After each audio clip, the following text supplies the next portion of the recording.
यो म घर भत्काउन दिन्न, तपाईँ जे पनि विकास गर्नु भनेर त्यही रोड फन घुमाएर भए पनि बनाइरहेको हुन्छ त। जापानमा हामीले हेऱ्यौँ भने नि विकासका त डिफ्रेन्ट मोडेलहरू छन् के। एकदमै गलत प्रक्रियाबाट एकदम दमन गरेर शोषण गरेर यो उठिवास गर्ने योजना हो भने हाम्रो हजारवटा बुद्ध भएको यो चैत्य भड्काउँदाखेरि संसारभरि कहाँ कस्तो मेसेज जाला अब। यो धार्मिक द्वन्द्व निम्ताउन लाग्दो होइन यो सरकारले। श्रीजी यो पछाडिको चाहिँ कति फिट भन्नुभयो सर? 75 फिट अग्लो। 75 फिट अग्लो जुन बनेको यो स्तूपा चाहिँ यसलाई चाहिँ हटाउने भन्ने सरकारको निर्णय आएको छ अस्ति। नमस्कार हजुर, म राजु लामा मङ्गोलियन आर्ट। यहाँहरू हेर्दै हुनुहुन्छ महाकुलुङ टेलिभिजन र हेरिसक्नु भएपछि यसलाई लाइक, कमेन्ट अनि सेयर र सब्सक्राइब गर्नु नभुल्नुहोला। नमस्कार हजुर। विश्वको सर्वोच्च धरातलको आवाज महाकुलुङ अनलाइन टेलिभिजन।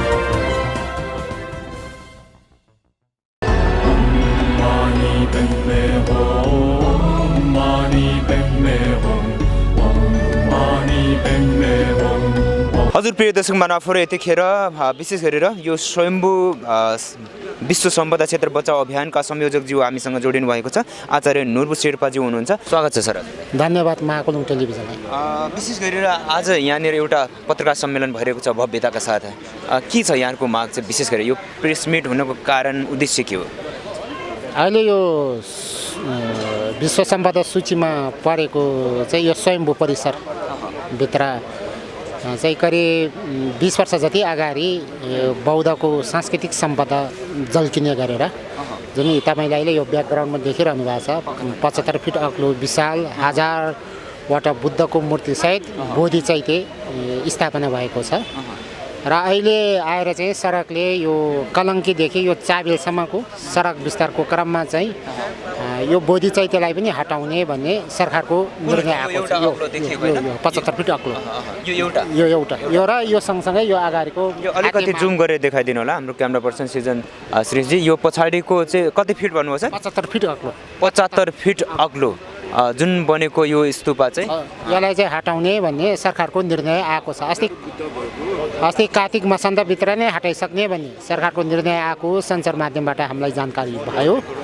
र चाहिँ यो चाहिँ कुनै व्यक्ति विशेषको सम्पत्ति होइन, यो राष्ट्रको नै सम्पत्ति भएको, सार्वजनिक सम्पत्ति भएको र बुद्ध जन्मेको देश नेपालमा बुद्धकै प्रतीकको रूपमा स्थापना गरेको बौद्ध धर्मावलम्बीहरूले स्थापना गरे तापनि यो चाहिँ सबैको साझा भएको हुनाले यसलाई बचाउनुपर्छ र यो राष्ट्रकै सम्पत्ति हो।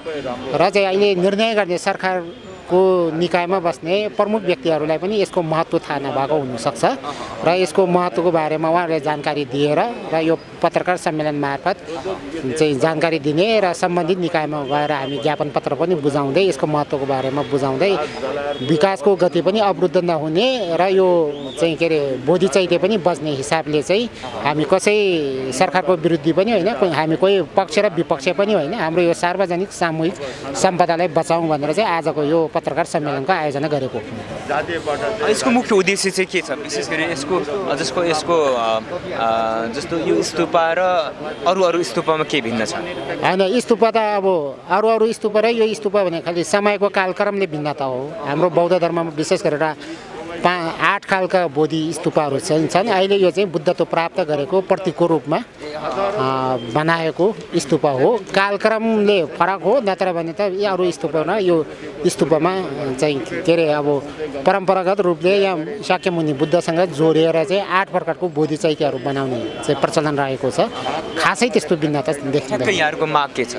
यसलाई बचाएर सडक विस्तार गर्नु भन्ने हाम्रो एउटा मात्रै माग, अरू केही छैन।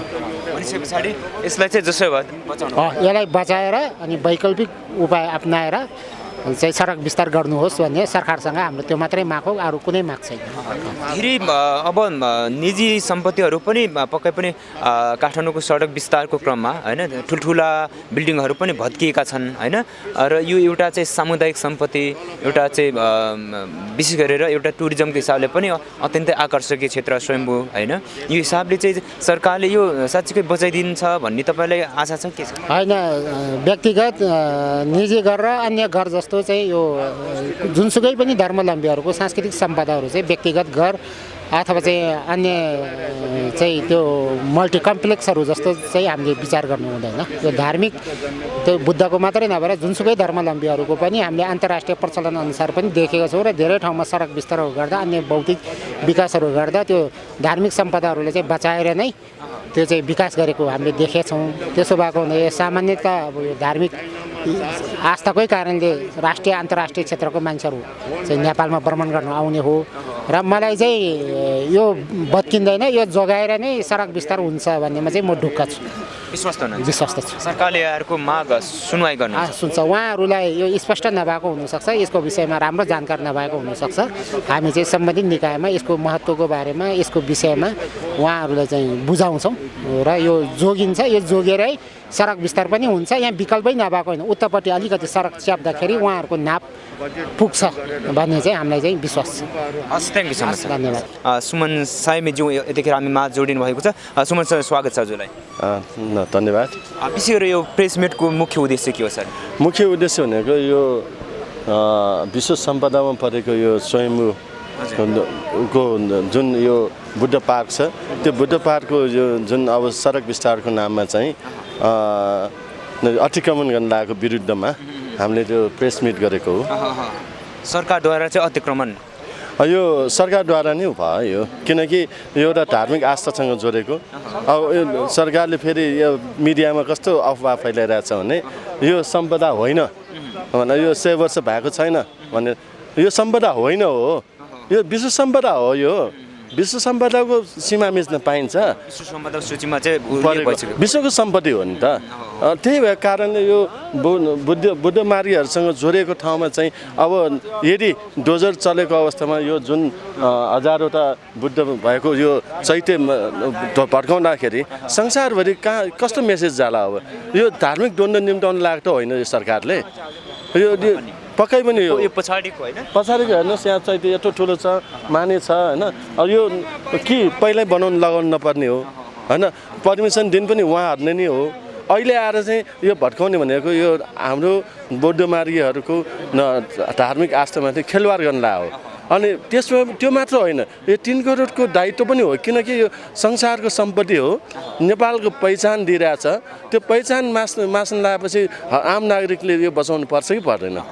बुद्ध मार्गीले मात्र होइन, सबै नागरिकले बचाउनुपर्छ यो भन्ने हाम्रो मान्यता हो कि। विशेष गरी सरकारको अहिले एक किसिमको चाहिँ हाइवे विस्तार गर्ने, ठुलो रिङ रोड बनाउने, यसो गर्दाखेरि निजी सम्पत्तिहरू पनि धेरै अतिक्रमण भएका छन्, भत्किएका छन्। हजारौँ होइन लाखौँ करोडौँ क्षति भएका छन् व्यक्तिगत रूपमा पनि नेपालीहरू। त्यही हिसाबमा चाहिँ यो सडक विस्तारकै क्रममा यो चाहिँ अतिक्रमणमा पर्यो। हजुर, यो 28 सालकोदेखिको योजना हो यो। त्यो बेलामा यो अधिग्रहण गरेर यो जुन लिइरहेको थियो त्यो टाइममा, अहिलेसम्म यो रिङ रोड योजना तयार भएको छैन। सरकारले जुन ढिला गरिरहेछ, यिनीहरूको ढिला सुस्ती भनेकै कस्तो भने हरेक सरकार परिवर्तन हुने अनि त्यो पैसा चलखेल गर्ने जस्तो देखिरहेछ यहाँ। अब तपाईँले राष्ट्रिय गौरवको योजनाहरू हेर्नु न, त्यो आज गऱ्यो भने मान्छे योजना बनाउने मान्छे मरिसकेका हुन्छ, त्यो त्यति बेला पनि समाप्त हुँदैन। अनि त्यो कन्ट्र्याक्टर फेरि जान्छ। हेर्नुहोस्, यस्तो अवस्था भइरहेको सरकारले चाहिँ यसरी गरिरहेको हामीलाई भाँड भइरहेछ। एक फेरि अध्ययनै गरेको छैन। कुनै पनि योजना बनाउँदाखेरि अध्ययन गर्नुपर्छ। कुनै पनि कोर सिटीमा म उपत्यका व्यापी सडक विस्तार सङ्घ समितिको अध्यक्ष हो। म यति पीडा छ कि लाखौँ मान्छे भिक्टिम छ। यो सडक विस्तारको नाममा केन्द्रीकृत विकास गरेर जसरी मान्छे एकीकृत गरिरहेछ, गाडी भित्राइरहेछ, यहाँका मूलवासी रैथाने स्ववासीहरूलाई चाहिँ विस्थापन गर्ने यो ग्रान्ड डिजाइन बनाएको अवस्था पनि छ यहाँ। हामीले त्यसको विरुद्धमा उठाएर आज 6 वर्ष लडाइँ लडिसकेका छौँ, कानुनी प्रक्रियाबाट लडिसकेका छौँ, अन्तर्राष्ट्रिय मुद्दा हालिरहेका छौँ। ILO 169मा जनजातीय आदिवासीहरूको हक अधिकार छ। नेपाल पछिधर राष्ट्र हो, जेनेभा ILO 169 भनेर जसरी कोड भइरहेछ, सेफगार्ड पोलिसीहरू छ, त्यो पोलिसी पनि मिट नगरिकन तिनीहरूले केही नगरिकन प्रक्रिया एकदमै गलत प्रक्रियाबाट एकदम दमन गरेर शोषण गरेर यो उठीवास गर्ने योजना हो भन्ने हामीले सोचिरहेछौँ। त्यसको विरुद्धमा हामी अहिले पनि लडिरहेछौँ। बालजु बाइपासको कुरा अझै पनि छ। 39 घरलाई उठीवास गरेको छ, त्यहाँ अहिले अनसन राखिरहेका छौँ हामीले। त्यहाँका मान्छेहरू आज खान पाएको छैन, बस्न पाएको छैन। अनि नेपाल सरकारले चाहिँ राष्ट्रवाद बन्यो भनेर कसरी राष्ट्रवाद भन्छ? यिनीहरू घाँसका बास नभएपछि आतङ्कवाद बन्दैन भने त्यो जन्माउने चाहिँ सरकारले गरिरहेको छ। म चेतावनी दिन चाहन्छु, यदि जन्मियो भने उहाँहरू पनि यहाँ बस्न सक्दैन भनेर सरकारलाई भन्न चाहन्छु म। अनि फेरि कस्तो भइरहेछ भने यो यहाँ ल ठिक छ, यहाँ 50 मिटर 62 मिटरको यो बाम ट्र्याक सहितको होइन, यहाँ आएर अलिकति कम भएर केही फरक पर्दैन कि। विकल्प छ, यो जुन छ नि ग्रिन बेलहरू 3-3 मिटरको छ नि, त्यसलाई सानो गरौँ न। किन यो विश्व सम्पदाको भूमि अतिक्रमण गर्ने? एकचोटि अतिक्रमण गरेपछि नजिर बन्छ। यो नजिर बनेपछि भोलि फेरि गाडी ठुल्ठुलो आएर चाहिँ बाटो पुगेन भने यो सबै लिने, त्यो मिल्दैन। त्यो कुनै हालतमा कानुनले दिँदैन यो। त्यही भएर सरकारले यसमा ध्यान पुर्याओस् भन्न चाहन्छु। यदि उहाँले यसमा ध्यान नपुर्याइकन शोषण गरेर दमन गरेर ल भने यहाँ सबै जनताहरू ओर्लिन्छन् भन्ने म चेतावनी दिन चाहन्छु। हस्, थ्याङ्क यू सर। धन्यवाद। नेपाल आदिवासी जनजाति महासङ्घका केन्द्रीय उपाध्यक्ष गोविन्द छन्तेलजी हुनुहुन्छ। सर, स्वागत छ हजुरलाई। धन्यवाद हजुर। विशेष गरेर आजको प्रेस मिटको मुख्य उद्देश्य के हो? यो जो विश्व सम्पदा सूचीमा परेको जुन यो स्वयम्भू क्षेत्र छ, यसको जो हाम्रो ब्याकग्राउन्डमा भएको जुन 1000 बुद्धको भगवानको मूर्ति सहितहरूको जो स्तूपा छ, यो सीमा स्तम्भ छ यहीँ हाम्रो अगाडि होइन, यसलाई चाहिँ बचाउनुपर्छ, यसलाई संरक्षण गर्नुपर्छ भन्ने ध्येयको साथ हामीले यो आजको पत्रकार सम्मेलनको आयोजना गरेका हौँ। र किन भन्दा बुद्ध जन्मेको देशमा, शान्तिको अग्रदूत शाक्यमुनि बुद्ध जन्मेको देशमा धुलो उडाउँदै विकासका नाममा बुद्धका मूर्तिहरू तोडिएर विकास गर्ने भनेको कस्तो विकास जान्छ होला? सन्देश संसारमा विश्व जगतमा कस्तो सन्देश जान्छ होला? त्यसैले यो सन्देश प्रवाह गर्न हुँदैन। विकल्प छ, सडक विस्तार गर्नुपर्छ, विकास पनि चाहिन्छ, तर विकल्पहरू चाहिँ छन्। धेरै विकल्पहरू हामी छलफल उपायहरू के छन्? वैकल्पिक उपायहरू धेरै हुन सक्छ। यो क्षेत्र जुन छ, यो जो विश्व सम्पदा सूचीमा परेको यो स्वयम्भू, यो क्षेत्रलाई संरक्षण गरिकन अथवा ऐतिहासिक धार्मिक धरोहर जो संरचना छ बनेको छ हिजोदेखि अहिलेसम्म, जसले विश्व जगतमा एउटा पहिचान निर्माण गरेको छ नेपालको, त्यसलाई बचाएर यो सडकलाई विस्तार गर्न सकिन्छ। अन्डरग्राउन्डबाट जान सकिन्छ, अनि तपाईँको हाई ब्रिज बनाएर जान पनि सकिन्छ, अथवा यसको यो रिङ रोडभन्दा बाहिरको भागलाई बढी मिचेर जान पनि सकिन्छ होइन। विकल्पहरू छन्। त्यसरी उदाहरणको लागि म भनिदिन्छु, लैन्चौरको जो उपराष्ट्रपति कार्यालयको अगाडिपट्टिकै मन्दिर त बिचैमा छ त, भइरहेछ त। जस्तै कलङ्कीदेखि हामी तपाईँको कालीमाटी सोल्टीमोडतिर जायौँ भने त्यहाँ बिचैमा छ क्या एउटा मन्दिर। तपाईँ कति याद गर्नुहुन्छ? आम नागरिक अथवा आम यो महाकुलुङ टेलिभिजन हेर्ने दर्शकलाई स्मरण मात्रै गराउन चाहन्छु, त्यो त बचिरहेछ त। त्यसो भएको हुनाले बस्न सक्छ विकल्प, तर विकल्पमा छलफल गर्न पर्यो। मन्दिर चाहिँ बचाएर जाने, स्तूपा चाहिँ भत्काउने भन्ने तपाईँको आरोप हो? आरोप नभए पनि त्यस्तो देखिँदै आएको छ। जस्तै काँक्रे बिहार उदाहरणको लागि, हिन्दू धर्मावलम्बीहरूको मन्दिरलाई जसरी बचाइएको छ त्यसरी नै बुद्धिस्ट धर्मावलम्बीहरूको यो स्तूपलाई पनि बचाइदिनु पर्यो भन्ने तपाईँको माग? त्यस्तो नहोस् भन्ने हाम्रो आग्रह। किन भन्दा सबै धर्म, सबै संस्कृति, सबै सम्प्रदाय, सबै खालका भावनाहरूलाई सरकारले समान व्यवहार गरोस्। त्यो संविधानको मूल कानुनले पनि त्यही, संविधान जस्तो मूल कानुनले पनि त्यही भन्छ। अरू ऐन कानुनहरूले संसारमा अहिले जुन प्रचलित चाहिँ हामी जुन लोकतन्त्र भन्छौँ त्यसले पनि त्यही भन्छ। सबैको भावनालाई सम्मान गर्नु पर्यो। सानो सानो भनेर जस्तै जापानमा विकास हुन्छ त, तपाईँको जापानमा विकास हुँदा एउटा नागरिकले तपाईँको यो म घर भत्काउन दिन्न, तपाईँ जे पनि विकास गर्नु भनेर त्यही रोड फन घुमाएर भए पनि बनाइरहेको हुन्छ त जापानमा। हामीले हेऱ्यौँ भने नि विकासका त डिफ्रेन्ट मोडेलहरू छन् के। यही विकासहरू गर्दा यसलाई एट्र्याक्टिभ बनाउने, आकर्षक बनाउने, अनि तपाईँको बनाउन सकिने छ। तर खालि सडक भत्काउने, घर भत्काउने अनि विकास गर्ने, अनि पपुलेसन चाहिँ बढेकै गर्ने विकल्प नदिने। काठमाडौँमा अहिले 1 लाखभन्दा बढी नेवारको घरहरू त उतिबास लागेको छ। बालाजुमा अनसनमा छन्, तपाईँको खोकनामा फास्ट्राको नाममा नेवार दाजुभाइहरू उठिरहेछन्, हामी देखिरहेछौँ। विभिन्न ठाउँमा यो भइरहेछ नि त। त्यसैले यो चाहिँ जुन मूल्य र मान्यताबाट जुन खालको काम गरिरहेछ सरकारले, यो तपाईँले भनेको जस्तो ठ्याक्कै म फर्केर आउँदा चाहिँ आशय सबै धर्मलाई, सबै सम्प्रदायलाई समान व्यवहार गरेर। जस्तै अर्को म उदाहरण दिन्छु, पशुपति क्षेत्रको गुहेश्वरीबाट बाटो उता निकाल्ने डिपिआर थियो क्या, तर त्यो पशुपति भएकैले बचाएको त होइन होला नि त सरकारले। कि त्यसो हामीले त्यसरी प्रश्न गर्ने?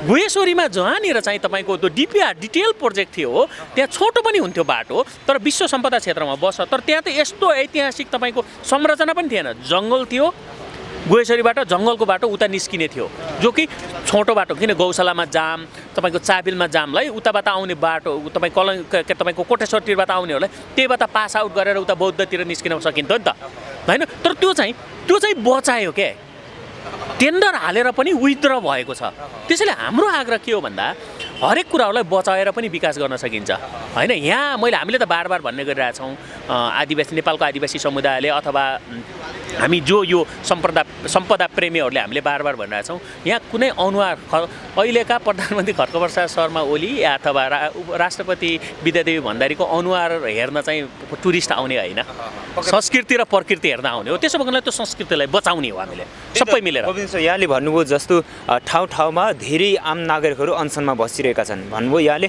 150 भन्दा बढी नेवारहरूको आदिवासी नेवारहरूको 1 लाख भन्दा बढी नेवारहरूको घर त भत्किएको छ भन्नुभयो त्यो सरकारले अहिलेसम्म सुनवाई गरेको छैन मागलाई सम्बोधन गरिसकेको अवस्था छैन उहाँहरू पीडामा हुनुहुन्छ त्यस्तै यो जुन जगजाइज माग यहाँले उठाइराख्नु भएको छ होइन इस्तुपाको विषयमा यो तपाईँको मागलाई पनि सम्बोधन गर्छ जस्तो तपाईँलाई लाग्छ गर्नुपर्छ यदि सरकार गरेन भने हामी बाध्य हुनेछौँ यो तपाईँको शान्तिका अग्रदूत बुद्ध जन्मेको देशमा बुद्धकै मूर्तिहरू बचाउनका निमित्त हामी चाहिँ शान्तिपूर्ण अभियान गर्न बाध्य हुनेछौँ त्यो नहोस् यसले राम्रो सन्देश देशकै